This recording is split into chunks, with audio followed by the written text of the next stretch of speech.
So all of this is great. These goals are great. How do you implement it and what are the restrictions, right? That's what we all need to know is how are we going to get this money because it doesn't come for free. No one's handing this out. Counties are required to do no less than 5 things. And these are absolutely, they're literally written into the statute that in order to get a 75% reimbursement, counties need to do these 5 things. And so again, and we'll go into these in a little bit more detail because these are not as onerous perhaps as they may seem.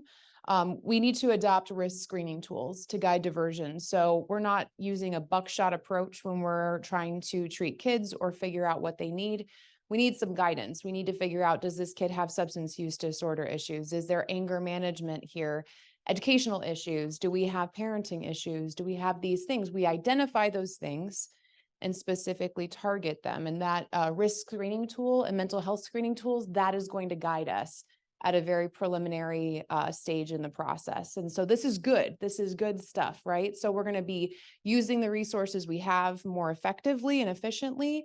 We're going to be directing our money to the places that they need to go. And this is going to be the first step in the process, literally front door stuff.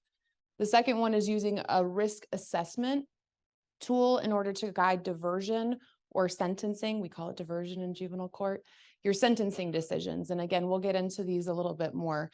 Mike already mentioned the detention screening tool, informing our secure detention decisions and treatment programming decisions.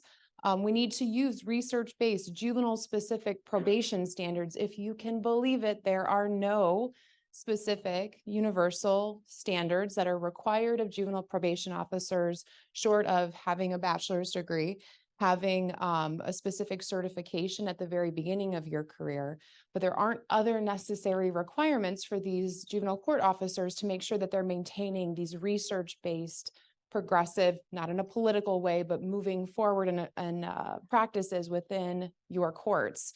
And then finally, you have to have a local quality assurance specialist. This is going to be scary to hear. We'll talk about this more. So these are the 5 things we have to do to get 75% reimbursement for our community-based services.